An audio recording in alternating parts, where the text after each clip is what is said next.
Je tiens à rappeler que nous avons commencé un thème hier soir, je veux dire aujourd'hui minuit. Nous avons commencé à parler de quelque chose qui m'a tenu énormément à cœur. Et nous étions en train de parler sur le rapport sexuel. Et je rappelais, parce qu'aujourd'hui c'est notre partie 2, que nous ne parlons pas de positions ou d'effractions érotiques qui n'ont rien à voir avec la parole de Dieu, mais nous parlons de son impact, de son influence, tant positif que négatif, et aussi des vérités spirituelles qui étaient attachées à cet acte qui normalement, bien aimé, est une institution de la Bible, une institution de Dieu, l'une des institutions les plus premières. Donc de base, le rapport sexuel n'est pas un péché, car dans la Bible, il n'est ni banal ni purement biologique. Il est un acte spirituel d'alliance et de transmission institué par Dieu dès la création.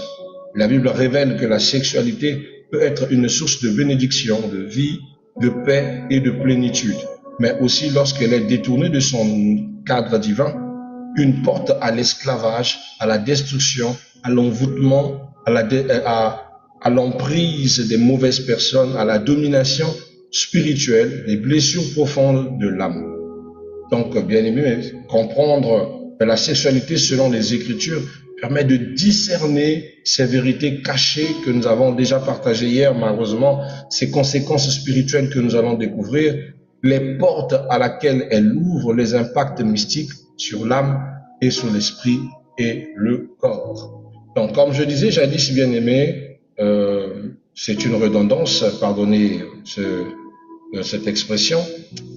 Nous avions déjà parlé de plusieurs points depuis hier soir, donc si vous n'avez pas suivi cette prédication, référez-vous à ce compte, vous trouverez la prédication déjà disponible depuis minuit. Au cas contraire, allez sur YouTube, écrivez Apôtre Christ Ben Wamba, vous trouverez la prédication en tête, c'est écrit le rapport sexuel. Alléluia. Donc, ce que nous avons parlé de tous ces points, on avait parlé des vérités bibliques sur le rapport sexuel. On avait rappelé que c'était une institution divine. On avait dit que le sexe était un langage dans l'alliance, que c'était le cadre, que le sexe dépendait du cadre biblique et non un cadre juxtaposé ou un cadre extérieur qui le détériore.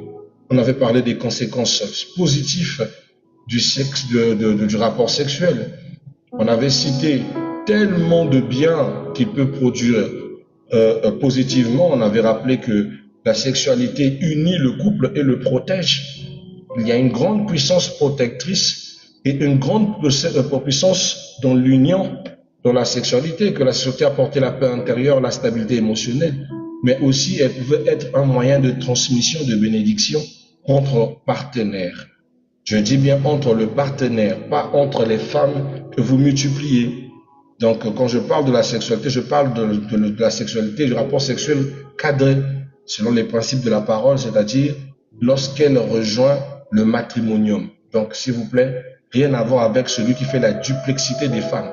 Celui qui multiplie les femmes multiplie la possibilité de marcher avec de la malchance et multiplie des alliances toxiques à son propre développement. Si c'est quelqu'un qui veut devenir quelqu'un demain ou qui a des projets, il se ramène lui-même des malédictions qui se détruisent. Pareil pour une femme qui se multiplie des hommes, parce que chaque fois que vous couchez avec un homme, vous vous liez spirituellement, vous vous attachez à lui, vous prenez une part de lui, ses esprits, ses possessions, ses dominations, et lui aussi il prend une part de vous. Donc vous faites un échange spirituel qui peut être très toxique et peut aussi vous détruire. Bref, je ne vais pas m'atteler dessus parce qu'on avait déjà parlé de ça. On avait parlé aussi des conséquences négatives, car la sexualité pouvait emmener la culpabilité, l'oppression et l'esclavagisme spirituel, c'est-à-dire l'envoûtement, la sorcellerie, que la sexualité pouvait emmener la brisure intérieure et les confusions d'identité. Celui qui est en prise sur la sexualité, souvent perd même l'identité chrétienne. Il oublie qu'il est chrétien, il oublie qu'il est une bonne personne. La sexualité pousse une personne à faire sortir le mauvais côté de lui a le pire qui est caché. La sexualité a ce pouvoir. On avait parlé des portes d'accès ouvertes par le rapport sexuel. On avait parlé de toutes ces portes que vous irez voir sur notre prochaine vidéo, notre vidéo précédente plutôt, qu'on avait déjà dit toutes ces portes vraiment puissantes qui des fois ramènent à l'esclavagisme comme d'autres qui ramènent à la bénédiction. On avait parlé de l'importance de la sexualité dans le foyer, que c'était interdit. Ce n'est pas normal que vous soyez dans un foyer où vous ne pratiquiez pas la sexualité. Vous êtes marié à votre mari, à votre femme, vous livrez votre partenaire et vous ruinez les chances et la santé et la protection de votre couple. Parce que vous ne comprenez pas que la sexualité, ce n'est pas qu'un acte physique, c'est surtout un acte spirituel qui noue des liens avec votre partenaire. À chaque fois qu'il y a sexe entre vous et votre mari, l'alliance est renouvelée, l'ardoise redevient à zéro. Vous devez comprendre ce principe. Si vous ne comprenez pas ce principe, ça va être très difficile.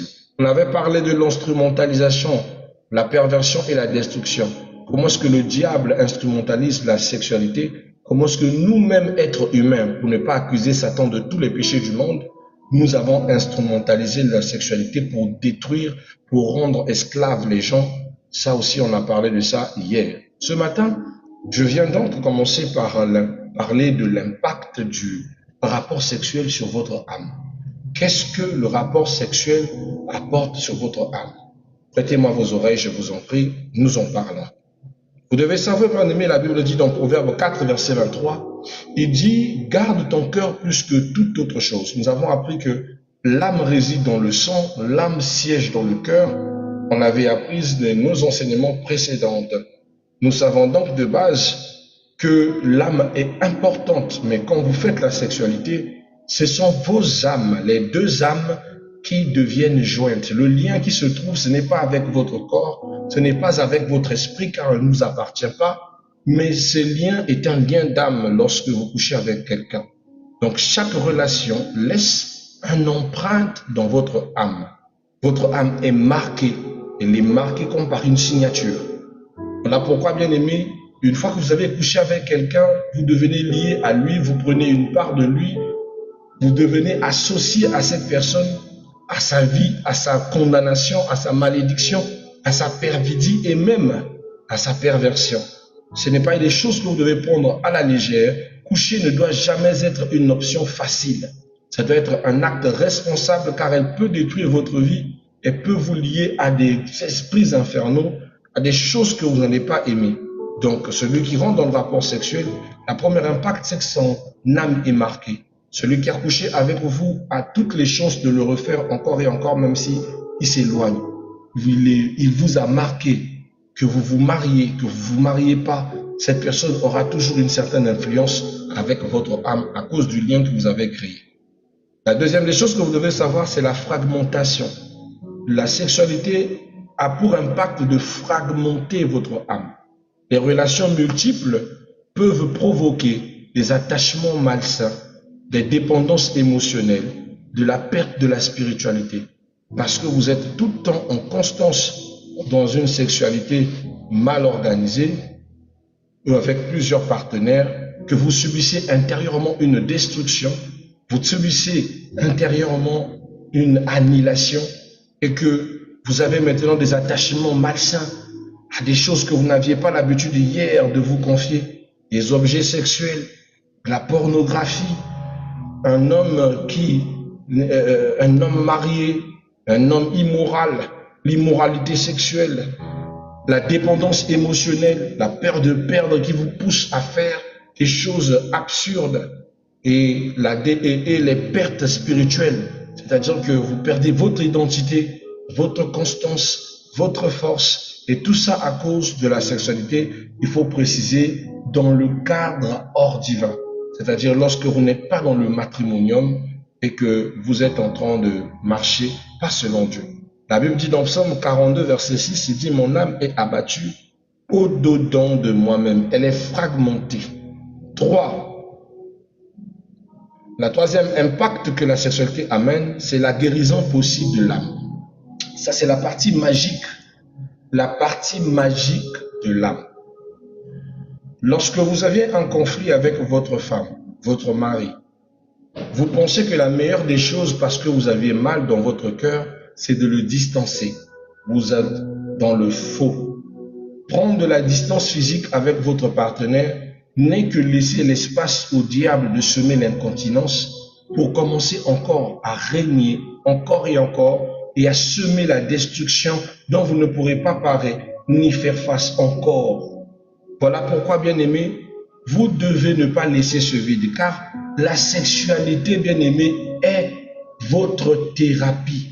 Elle est ce médicament à titre thérapeutique pour la guérison de votre couple. Les douleurs de l'âme, les blessures de l'âme, les souffrances de l'âme sont souvent restaurées lorsque le coït est bien assumé et se fait sous les principes de la paix et de l'amour. Ça veut dire que la sexualité a la capacité de guérir votre âme. C'est pas mince affaire. Deux fois, vous avez l'impression même que la blessure que vous avez reçue hier a disparu. Que le poids que vous aviez hier, même quand vous vous forcez à y penser, n'a plus son impact parce que la sexualité chasse ces peines-là. Il prend la blessure de l'âme, il la colmate. Vous savez qu'est-ce qui se passe lorsqu'il y a sexualisation? Votre âme et celle de votre partenaire deviennent une seule et s'auto-répare. La friction de vos âmes répare vos peines, répare vos blessures, colmate, change. Plus que vous êtes en train de vous toucher, de vous enlacer, de savourer cet instant, bien-aimé, vous êtes en train de guérir intérieurement, de vous réparer intérieurement. Je vais vous dire quelque chose que beaucoup ont remarqué mais n'ont jamais compris. Vous n'êtes pas bien, vous ne vous sentez pas bien, vous avez un petit malaise, même une grippe, même je ne sais comment, une douleur physique. Mais ce jour-là, voilà, votre partenaire a eu besoin de vous et vous êtes dévoué. Vous êtes donné aussi par amour, vous avez fait les rapports sexuels comme la loi le veut, comme la Bible le veut. Hein, et non, vous êtes donné comme si c'était en pâture à un lion vorace. Non, vous avez participé, vous avez été là. Bien-aimé, à la fin de ce rapport sexuel, l'un des constats, vous aurez sommeil. Au réveil de ce rapport sexuel, tout mal que vous aviez aura disparu. Le stress que vous aviez aura disparu. Les inquiétudes que vous aviez aura disparu. Le mal que vous aviez physiquement, vous n'allez pas comprendre comment est-ce que vous avez guéri. Les maux de tête vont disparaître. Parce que tellement que ça s'est fait avec amour, ça s'est fait dans la passion, vous êtes fait un bien commun. Au sorti de là, vous êtes restaurés tous les deux. Je me pose la question, mais hier, tu ne te sentais pas bien? Non, je me sens très bien ce matin. Et tu vois celui qui ne sait pas, il dit, ah, donc tu avais seulement besoin de ça. Non, elle n'avait pas que besoin de ça. Mais le ça en question, la sexualité, a restauré sa vitalité. Dans cher couple, s'il vous plaît, s'il y a une chose dont on attire le plus souvent au couple, c'est d'éviter de pouvoir rompre le principe conjugal. La Bible dit que le mariage soit honoré de tous, le lit conjugal ne doit souffrir d'aucune souillure. La souillure aussi, c'est la déserte du lit conjugal. Vous devez l'honorer avec respect, avec valeur, avec amour. J'aime toujours le dire et utiliser les bonnes expressions, mes bien-aimés. J'ai horreur de ceux qui disent qu'ils vont faire je ne sais pas quoi. C'est-à-dire qu'ils disent j'ai couché ma femme. C'est dégueulasse. Vous êtes censé faire l'amour. Faire l'amour, c'est deux personnes qui partagent l'amour dans la sexualité. On ne fait pas l'amour à une prostituée. On couche avec une prostituée. Mais quand il s'agit de sa femme, le mot faire l'amour prend tout ce contexte. Et comment pouvez-vous coucher votre femme sans âme ni foi, recherchant votre propre plaisir? Comment pouvez-vous coucher votre mari comme si c'était une bête et que vous n'aviez juste que le besoin d'obtenir gain de cause? Bien-aimé, c'est une satisfaction que vous aurez accomplie sur votre corps, mais vous ne recevrez aucun traitement thérapeutique de cet acte Parce que votre âme n'a pas fait jonction. Donc veillez à ce que votre âme se lise. C'est d'être une affaire de passion entre vous. Alléluia. Alléluia. Donc c'est très important, ça guérit l'âme. Enfin, nous parlerons de notre deuxième portée de notre enseignement, de notre dernière portée de notre enseignement, qui sont la dimension mystique du rapport sexuel. Quelle est donc la dimension mystique du rapport sexuel? Vous devez savoir que le sexe est comme un sceau spirituel. Il se comporte comme un sceau. Le sceau est un marqueur. Vous savez, dans l'alliance, il scelle l'unité. Il est le symbole qui va sceller l'unité avec ton partenaire. J'aime la Bible dans Cantique des Cantiques. Il dit, je suis à mon bien-aimé. Le sexe fait à ce que vous appartenez à votre bien-aimé. Vous êtes à lui car vous vous donnez à lui ou à elle. Quand vous cessez de vous donner, vous créez des écarts et une séparation systématique qui prend son cours dès lors que vous aviez décidé de ne plus vous donner. Et vous ouvrez la porte à l'incontinence qui va vous détruire votre relation, vous séparer de jour en jour. Vous devez savoir que le sexe est comme l'autel où on offre le sacrifice. Chaque relation intime est un autel invisible où quelque chose est échangé. Chaque relation intime est un autel. Je disais qu'à chaque fois que vous couchez, vous renouvelez votre alliance.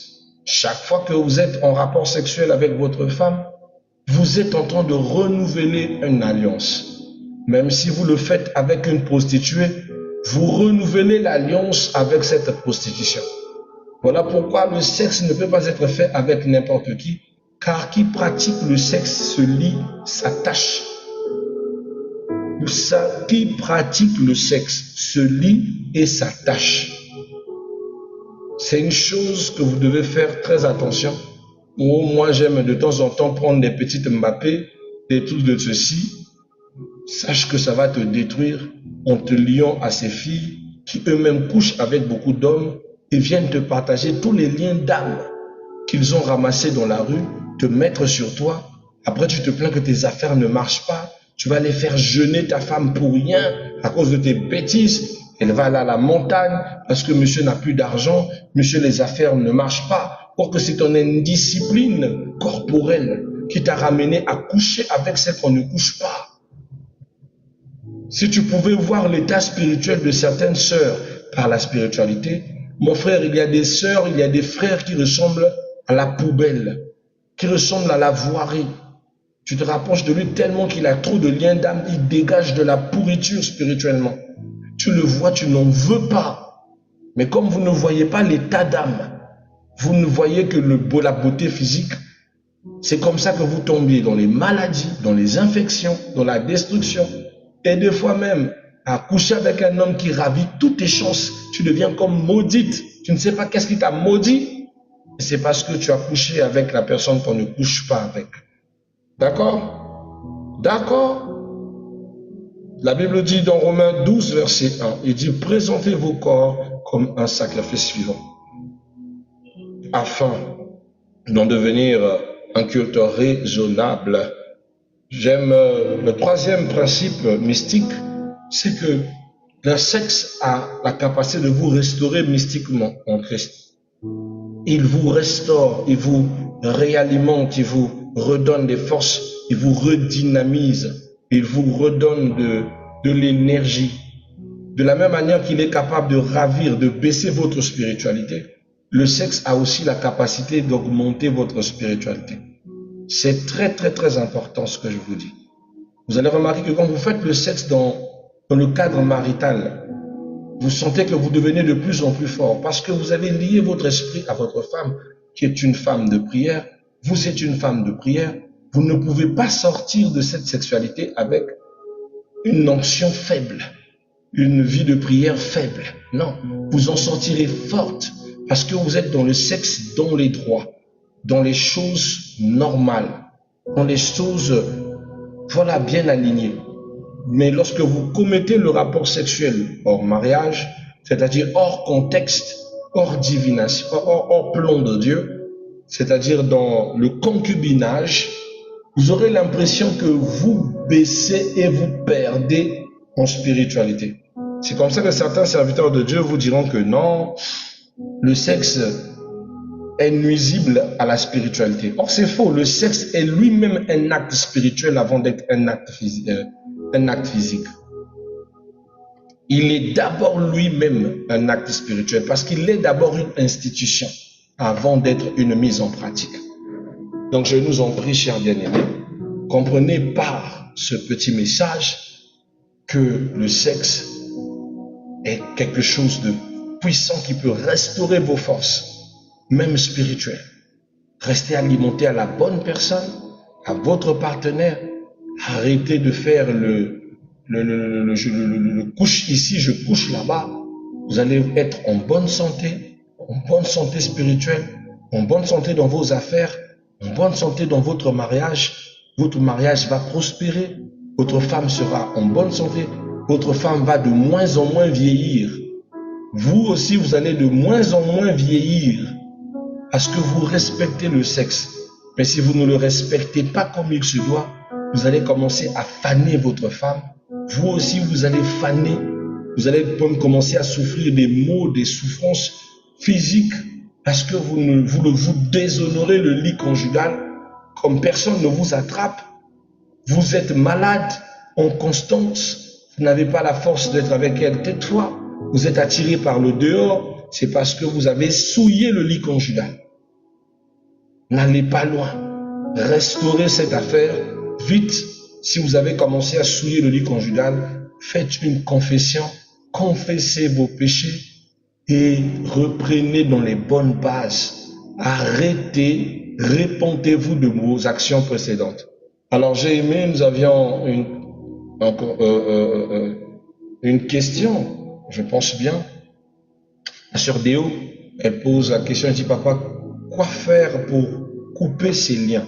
On avait fait une prédication sur la rupture des liens. La rupture des liens commence déjà par le fait de le constater. La deuxième des choses, pour rompre les liens, il faut la confesser. Après avoir confessé, il faut s'en repentir. Et dans la période de repentissement, il y a un temps de prière que nous soumettons les âmes, c'est-à-dire ce qu'on appelle par une cure d'âme, pour curer son âme.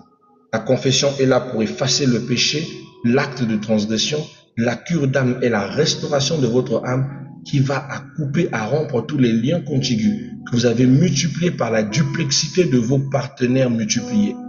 Une fois que cet acte est accompli, que vous avez accompli et la confession, et la cure d'âme, et la repentance, et l'abandon libre de ce péché, vous pouvez librement reprendre votre vie. Vous allez déjà vous sentir très bien, vous allez vous sentir libre, vide. C'est comme si vous étiez vraiment lourde, et oui, vous étiez avec un bagage. Vous retrouverez votre sérénité. Mais ce parcours est toujours assisté par un serviteur de Dieu, parce que c'est toujours combattu. Le diable mettra de la lourdeur, il viendra vous embrouiller, etc., etc. Mais quand vous suivez ce parcours bien encadré, alors vous retrouvez votre liberté, votre joie de vivre, votre bien-être, et vous vous redisposez à retrouver votre âme seule pour enfin l'attacher à l'âme sœur. D'accord?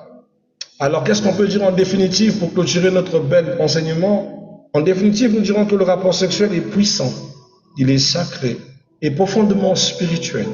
La Bible nous enseigne qu'il est une bénédiction lorsqu'il est vécu dans le cadre ou dans l'ordre divin, mais une source de malédiction, de désolation, lorsqu'il est pratiqué hors de cet ordre. Dieu n'est pas contre la sexualité, pas du tout. Il en est l'auteur, il est le créateur, il est l'instituteur de la sexualité. Ce qu'il combat, c'est la perversion qui détruit l'âme. Dieu en est totalement opposé. Dans Matthieu chapitre 5, verset 8, il est écrit « Heureux ceux qui ont le cœur pur, car ils verront Dieu. » Dieu veut que tout se passe sur la sanctification et le respect. Hébreux chapitre 13, le verset 5, il dit que le mariage soit honoré par tous et le lit conjugal hors souillure. Préservez votre lit conjugal loin de toute impureté. Que cet enseignement conduise à la révélation, à la restauration, à la sanctification, dans le nom de Jésus-Christ. Voilà le vœu que nous avions ce matin pour vous. Donc, s'il vous plaît, veillez à la sexualité de votre couple et veillez qu'elle soit le plus fréquente pour éviter que le diable s'instaure par l'incontinence. Arrêtez de faire le « je suis tellement fatigué », ceci, cela. La Bible dit que le corps de la femme, 1 Corinthiens chapitre 7, verset 4, le corps de la femme ne l'appartient pas, ça appartient à son mari. Le corps du mari ne lui appartient pas, ça appartient à la femme. La Bible dit de ne pas vous priver l'un à l'autre, sauf si ce n'est pour la prière, mais après de vite retourner à la sexualité, de peur que Satan n'entre par votre incontinence. Quand vous créez des trous, vous laissez le diable s'installer comme un logiciel qui commence à détruire votre mariage de l'intérieur à cause du fait que vous aviez été répressif.